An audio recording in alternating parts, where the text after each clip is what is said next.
Bismillahirrahmanirrahim. Alhamdulillahirabbil alamin wassalatu wassalamu ala asyrafil anbiya'i wal mursalin nabiyina Muhammadin wa ala alihi wa sahbihi wa man tabi'ahum bi ihsan ila yaumil. Wa ba'du, ikhwani wa akhwati fillah rahimani wa rahimakumullah. Kita bersyukur kepada Allah Subhanahu wa taala masih diberi kesempatan untuk melanjutkan pelajaran balaghah kita yang kita ambil dari kitab Al-Binayah fi Syarhil Bidayah fi Ulumil Balaghah yang ditulis oleh Fadilatul Syekh Khalid bin Mahmud Al-Juhani hafidhahullahu taala. Dan pada ilmu balaghah ini kita sudah selesaikan pembahasan ilmu al-ma'ani dan juga ilmu al-bayan, di mana pada ilmu al-ma'ani kita sudah selesaikan pembahasan tentang al-kalam, lalu al-qasr, kemudian al-ijaz wal itnabu wal musawah, dan terakhir tentang al-waslu wal faslu. Dan pada ilmu bayan sudah kita pelajari tentang at-tashbih, lalu al-majazul mursal, kemudian al-isti'arah, dan terakhir tentang al-kinayah. Pada bagian ilmu badi kita sudah pelajari tentang al-muhassinat al-ma'nawiyah, yaitu tentang at-tibaq, lalu tentang al-muqabalah. Dan pada kesempatan kali ini kita insyaallah akan belajar mengenai at-tawriyah. Maka kita mohon kepada Allah Subhanahu wa taala agar memudahkan upaya kita memahami apa yang telah ditulis oleh Fadilatul Syekh Khalid bin Mahmud Al-Juhani. Allahumma inna nas'aluka ilman nafi'a wa rizqan thayyiban wa amalan mutaqabbala. Allahumma anfa'na bima 'allamtana wa 'allimna ma yanfa'una wa zidna ilman nafi'a. Beliau hafizahullah ta'ala mengatakan al-faslu tsalits at-tawriyah wa fihi dhabitun wahid. At-tawriyatu hiya dzikru lafdhin mufradin lahu ma'nayani ahaduhuma qaribun dhahirun ghairu muradin wal akharu ba'idun khafiyyun huwal murad. Bab ketiga dari ilmu al-badi' tentang at-tawriyah. Mungkin bahasa Indonesianya itu mengelak tanpa berdusta gitu. Ya. Kaidah pertama beliau mengatakan at-tawriyah adalah menyebutkan suatu lafaz yang memiliki dua makna. Salah satu maknanya adalah makna yang dekat dan nampak, tapi bukan itu yang diinginkan. Dan makna satunya lagi adalah makna yang jauh dan tersembunyi, dan itulah yang diinginkan oleh si pembicara. Contohnya gimana? Contoh dari hadis ketika hijrah ke Madinah, Abu Bakar yang menemani Rasulullah SAW ditanya, siapa laki-laki yang bersamamu? Nah, ini kalau langsung dijawab ini adalah Muhammad bin Abdullah, yaitu Rasulullah SAW, maka kemungkinan Abu Bakar dan Rasulullah SAW bisa ditangkap. Karena waktu itu memang Rasulullah dan Abu Bakar dicari, dan siapa yang bisa menemukan keduanya maka akan dikasih hadiah yang sangat besar oleh orang-orang kafir Quraisy. Maka di saat ditanya siapa laki-laki yang bersamamu ini, Abu Bakar menjawab, hadzal rajulu yahdinis sabil. Laki-laki ini menunjukiku jalan, gitu. Ya, maka penanya memahami bahwa yang bersama Abu Bakar ini adalah seorang penunjuk jalan, atau bahasa kitanya sekarang tour guide gitu ya. Padahal yang dimaksudkan oleh Abu Bakar adalah bahwa Nabi SAW adalah seorang yang menuntun kepada jalan kebaikan. Jadi di sini Abu Bakar menjawab hadzal rajulu yahdinis sabil tanpa berdusta gitu ya. Karena memang Nabi menunjuki jalan kebaikan gitu.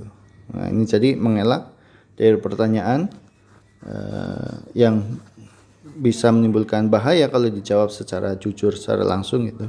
Maka kita jawab dengan seni atau tawriyah ini agar kita terlepas dari mara bahaya. Itu contoh yang pertama. Contoh kedua, ketika Ummu Sulaim ditanya oleh Abu Talha, oleh suaminya ya, tentang keadaan anaknya yang sedang sakit, itu namanya Abu Umair. Ummu Sulaim menjawab, qad hada'at nafsuhu wa arju an yakuna qad istarah. Dia, si Abu Umair sudah tenang. Saya berharap semoga dia sudah istirahat. Nah, maka Abu Talha memahami bahwa yang dimaksud oleh Ummu Sulaim adalah bahwa putranya sudah tertidur. Jadi Abu Talha tidak mau mengganggunya. Padahal yang dimaksud oleh Ummu Sulaim adalah bahwa putranya sudah meninggal. Maka kemudian Abu Thalhah diajak makan oleh istrinya gitu ya, setelah istrinya berdandan cantik seolah tidak ada apa-apa gitu. Kemudian sampai mereka berhubungan suami istri gitu ya. Ketika sudah selesai mereka berhubungan suami istri, baru Ummu Sulaim memberitahukan keadaan anaknya yang sebenarnya, dengan bertanya, wahai suamiku, kalau seseorang menitipkan sesuatu lalu kemudian suatu saat titipan itu ingin diambil olehnya, bolehkah orang yang dititipi menolaknya gitu? Maka Abu Thalhah menjawab, ya nggak boleh, harus dibalikin gitu. Maka saat itu Muslim mengatakan, nah ketahuilah bahwasanya putra kita adalah titipan dari Allah Subhanahu wa taala dan kini Allah telah mengambil titipannya. Si anaknya sudah meninggal. Maka mendengar ucapan seperti itu, Abu Thalhah sedikit marah dan mengatakan, celaka kamu, kenapa tidak kamu beritahu aku sebelumnya gitu. Sekarang saya dalam kondisi seperti ini, kemudian kamu baru mengatakannya. Maka kemudian Abu Thalhah mengadukan apa yang dilakukan oleh Ummu Sulaim kepada Rasulullah. Maka Rasulullah pun hanya tersenyum dan mendoakan, barakallahu lakuma fi lailatikuma gitu, kurang lebih. Semoga Allah memberkahi apa yang kalian lakukan di malam hari tadi gitu. Maka kemudian Allah gantikan putranya dengan yang sudah meninggal dengan kemudian dilahirkan putra lagi yang lain dari hasil hubungan itu. Ya. Kedua hadis ini diriwayatkan oleh Al-Imam Al-Bukhari.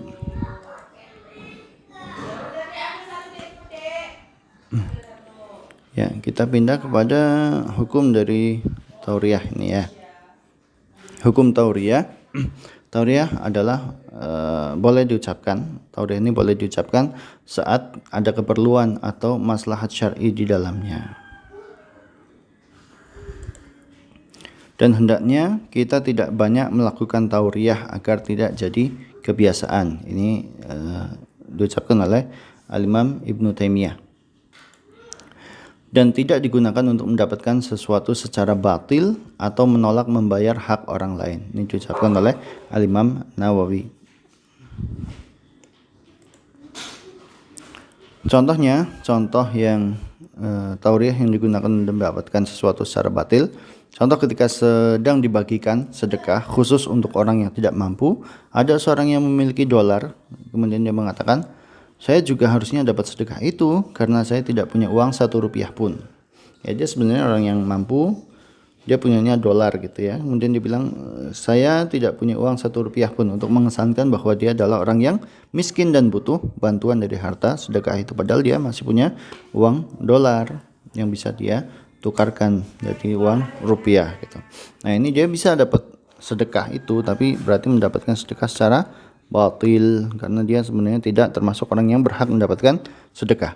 Atau yang kedua, ketika seorang ditagih untuk membayar hutang, dia bilang, sekarang saya tidak pegang uang. Nah, kalau orang bilang sekarang saya tidak pegang uang, ya orang pahamnya bahwa dia lagi nggak punya duit sehingga belum bisa bayar hutangnya gitu. Padahal yang dimaksud oleh orang yang bilang sekarang saya tidak pegang uang itu bahwa uangnya ditaruh di bawah bantal. Barakallahu fikum, semoga bisa dipahami. Materi berikutnya insyaallah kita akan belajar tentang al-jinas. Ini bagian kedua dari ilmu al-badi ya. Ilmu al-badi ada al-muhassinat al-ma'nawiyah dan ada al-muhassinat al-lafdiyah. Dan di antara al-muhassinat al-lafdiyah itu adalah al-jinas. Apa itu al-jinas? Jinas adalah menyebutkan dua kata yang mirip secara pengucapannya maupun tulisannya, tapi punya makna yang berbeda. Seperti kata sa'ah. Sa'ah itu bisa berarti hari kiamat, bisa berarti sesaat gitu, waktu gitu. Nah, seperti juga baina bani gitu. Baina itu antara, bani itu bani Israel gitu, keturunannya. Ini ucapan Nabi Harun kepada Nabi Musa. Insyaallah kita bahas lebih lanjut pada pembahasan ilmu al-badi bagian al-jinas. Fa jazakumullahu khairan wa baraka fikum wa zadakum ilman nafi'a.